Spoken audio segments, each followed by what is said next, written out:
जय हिंद दोस्तों वीडियो शुरू करने से पहले मैं आपको जानकारी देना चाहूँगा अनअकैडमी के बारे में, जो कि इंडिया का लार्जेस्ट लर्निंग प्लेटफॉर्म है, जहां पर आप लोग यूपीएससी सीएससी कोर्स ज्वाइन कर सकते हो या फिर अन्य किसी कोर्स को भी ज्वाइन कर सकते हो। तो इसके लिए आपको क्या करना है, आपको यहां पर सबसे पहले प्ले स्टोर में आकर के इनके ऐप को डाउनलोड कर लेना है और अपनी प्रोफाइल क्रिएट कर लेनी है।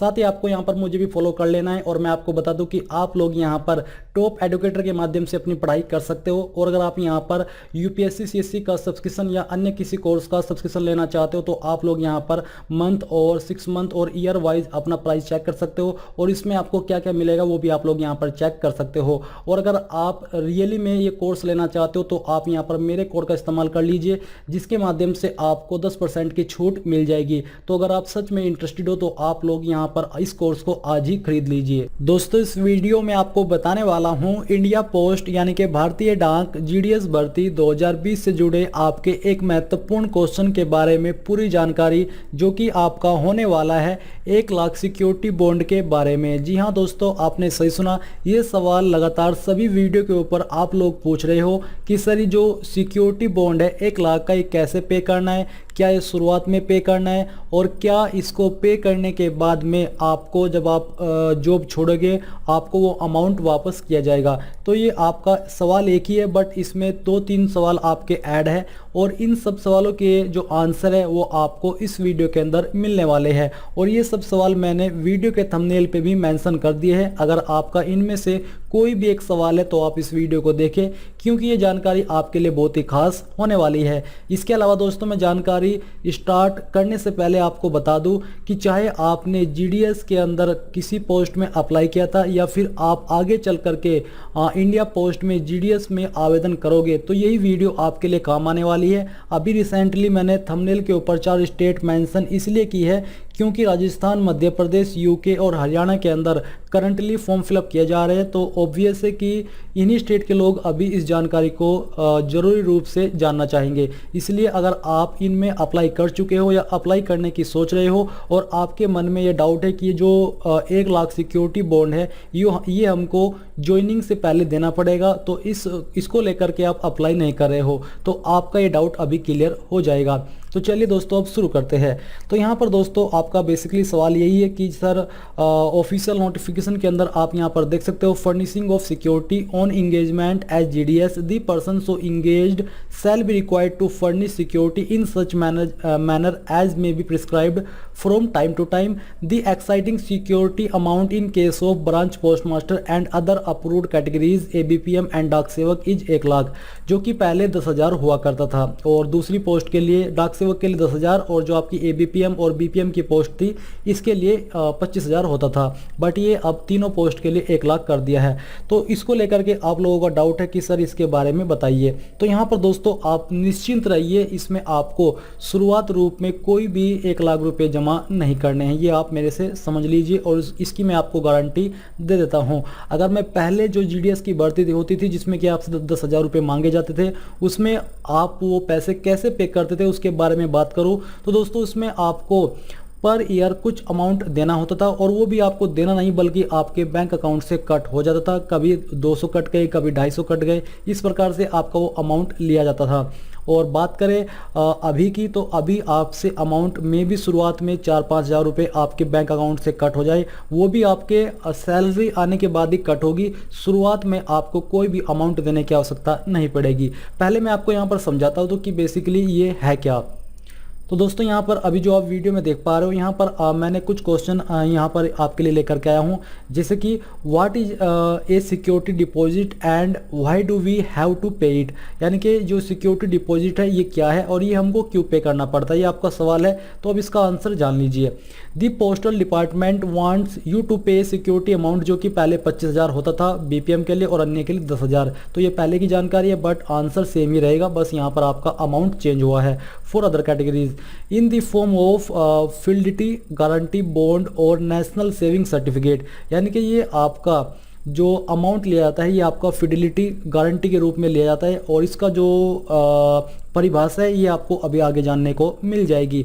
The security deposit is to be furnished as a guarantee to the postal department, यानी कि पोस्टल डिपार्टमेंट के अंदर ये आपसे मनी इसलिए ली जाती है जो कि आपकी गारंटी मानी जाती है। और इसका रीज़न अभी आप यहाँ पर देख लीजिए, the branches of the post office carry valuable stamps and IPO यानी कि इंडियन पोस्टल ऑर्डर्स विच में गेट मिसप्लेस्ड यानी कि जो कि खो सकते हैं या फिर उसमें इधर उधर हो सकते हैं। More over the branches also do monetary transaction यानी कि मुद्रित ट्रांजेक्शन जो होती है, बड़ी बड़ी ट्रांजेक्शन या किसी चीज़ को लेकर के उसके बदले पैसे देना, इसी तरह की ट्रांजेक्शन ये आपका जो पोस्ट ऑफिस होगा, ब्रांच पोस्ट मास्टर, वो करता है।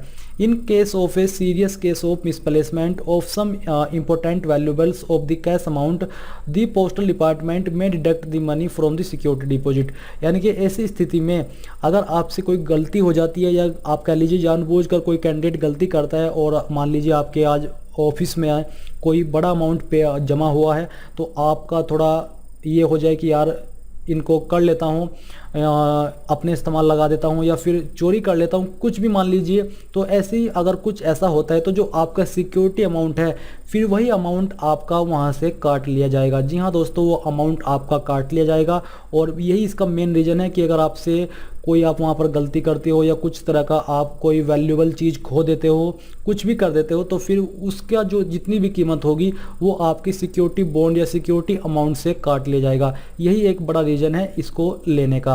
और ये मैंने आपको क्लियर कर दिया है कि आपको शुरुआत में कोई पैसे देने की आवश्यकता नहीं है। आपकी सैलरी के अंदर से ही थोड़े थोड़े पैसे कटते रहेंगे। कभी अब जैसे कि 1 लाख कर दिए तो कभी 1000 रुपये, कभी 500 या फिर 2000 रुपये, मैक्सिमम 5000 रुपये कट सकते हैं, इससे ज़्यादा नहीं कटेंगे। ये भी आपका पर ईयर भी हो सकता है और पर मंथ भी हो सकता है। इसके बारे में मैंने जो ऑफिसर से बात की थी इंडिया पोस्ट के हेल्पलाइन नंबर पर बात करके, उन्होंने भी थोड़ा कन्फ्यूजन रूप में ही बताया। बट ध्यान रहे कि आपको शुरुआत में कोई भी अमाउंट पे करने की आवश्यकता नहीं पड़ेगी। आप इस चीज़ से निश्चिंत हो जाइए। अब यहाँ पर आपका एक बड़ा सवाल ये भी है कि will the security deposit be refunded यानी कि जो आप सिक्योरिटी अमाउंट पे करोगे क्या ये आपको रिफंड किया जाएगा? तो जी हाँ, आप इसको बाद में पालोगे। Yes, as soon as you leave the job the security deposit will be paid back यानी कि ये जो आपका सिक्योरिटी डिपॉजिट है या आपका जितना भी आप पे कर दोगे वो आपके अकाउंट में वापस डाल दिया जाएगा। और बस आपको ये करना है कि अगर आप एक तुरंत जॉब छोड़ते हो बिना कुछ बताए तो फिर तो ये आपको अमाउंट नहीं मिलेगा। यानी कि अगर आप सोच रहे हो कि आज मेरी कहीं और जॉब लग गई या मैं किसी और को जॉब को करना चाहता हूँ और जॉब छोड़ दूँ तो फिर उसमें आपको प्रॉब्लम हो सकती है। बट अगर आप पहले ही नोटिस दे दोगे 1 महीने पहले, 2 महीने पहले या मैक्सिमम 3 महीने पहले कि मैं जॉब छोड़ने वाला हूँ, तो ऐसी स्थिति में आपका जो सिक्योरिटी बॉन्ड है जितना भी होगा वो आपको वापस कर दे जाएगा। अब आपने इसको क्लियर कर लिया। फिर एक और सवाल है, how the to fill the fidelity guarantee bond और नेशनल सेविंग सर्टिफिकेट यानी कि जो ये बॉन्ड है कैसे आपको फिल करोगे? तो ये यहाँ पर इन्होंने बताया कि once you get selected the ASP और the assistant superintendent of post from your divisional head office or any other subordinate from the postal department will guide you on fidelity guarantee bond और national saving certificate। Basically जब आपका joining होगी तो उस वक्त आपका जो भी हेड ऑफिसर होगा वो आपको इसके बारे में डिटेल्ड में जानकारी देगा और कैसे कैसे आपको इसका प्रोसेस कंप्लीट करना है, तो वहाँ से आपको जानकारी मिल जाएगी। तो ये भी आपको इसमें भी कोई चिंता करने की आवश्यकता नहीं है। दोस्तों आपको क्लियर हो गया कि आपको शुरुआत में कोई 1 लाख रुपए देने की आवश्यकता नहीं है और जब आपकी ज्वाइन होगी जब भी आपको कोई ऐसा खास अमाउंट देने की आवश्यकता नहीं पड़ेगी। मैक्सिमम आपको 1 या 2 हज़ार रुपये और 2-3 हज़ार रुपये ही देने पड़ेंगे, इससे ज़्यादा नहीं देने पड़ सकते। और वो भी ऐसा बताया गया है ऑफिसर के द्वारा कि आपके अकाउंट से ही कट होंगे, आपको नगद रूप में या शुरुआती रूप में कोई पैसे देने की आवश्यकता नहीं है। और ये भी आपने जान लिया कि आपको ये पैसे बाद में वापस मिल भी जाएंगे। तो इस सवाल का जवाब आपको मिल चुका है। अगर आप चाहते हैं कि एक सवाल मेरे पास और आ रहा है और वो सवाल ये कि जो ब्रांच पोस्ट मास्टर या असिस्टेंट ब्रांच पोस्ट मास्टर की पोस्ट पर अप्लाई करेगा, जो कि आपको बाद में चूज करनी है। अभी शुरुआती रूप में तो आप जीडीएस की पोस्ट पर आवेदन कर रहे हो, बाद में आपको चूज करना हो कि आप डाक सेवक बनना चाहते हो, ब्रांच पोस्ट मास्टर बनना चाहते हो या असिस्टेंट ब्रांच पोस्ट मास्टर बनना चाहते हो। तो ऐसे में यहाँ पर आपका सवाल है और जो कि यहाँ पर जानकारी दी भी जा रही है कि क्या आपको उसके लिए जगह लेनी होगी जिसमें आपको पोस्ट ऑफिस खोलना है और क्या वो जो जगह आप लोगे उसका जो किराया है वो आपको ही पे करना होगा।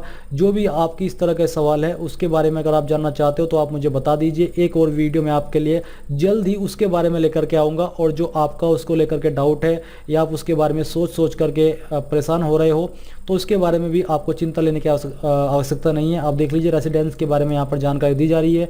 कुछ इसमें भी डाउट है मुझे लगता है, और ये डाउट आपको सोल्व करने ज़रूरी है। तो बस आप बता दीजिए कि मुझे इसके बारे में जानकारी की वीडियो बनानी है। अगर आप चाहते हो तो मैं आपके लिए जल्द ही वीडियो लेकर के आ जाऊँगा। और जो भी मैंने आपको आंसर किए हैं, ये सवाल मेरे पास बहुत शुरू से आने शुरू हो गए थे, बट मैंने टाइम लिया और पक्की इन्फॉर्मेशन निकाली और फिर आपको इसका आंसर दिया। तो दोस्तों बस यही थी जानकारी। अगर आप राजस्थान पोस्ट ऑफिस या इनमें से किसी भी पोस्ट ऑफिस के अंदर जो भर्ती निकली अप्लाई कर रहे हो, तो आप मेरी वीडियोस को देख करके अप्लाई कर सकते हो। लिंक आपको डिस्क्रिप्शन में मिल जाएंगे सभी वीडियो के, और बस आप फॉर्म फिलअप कर लीजिए। जय हिंद दोस्तों।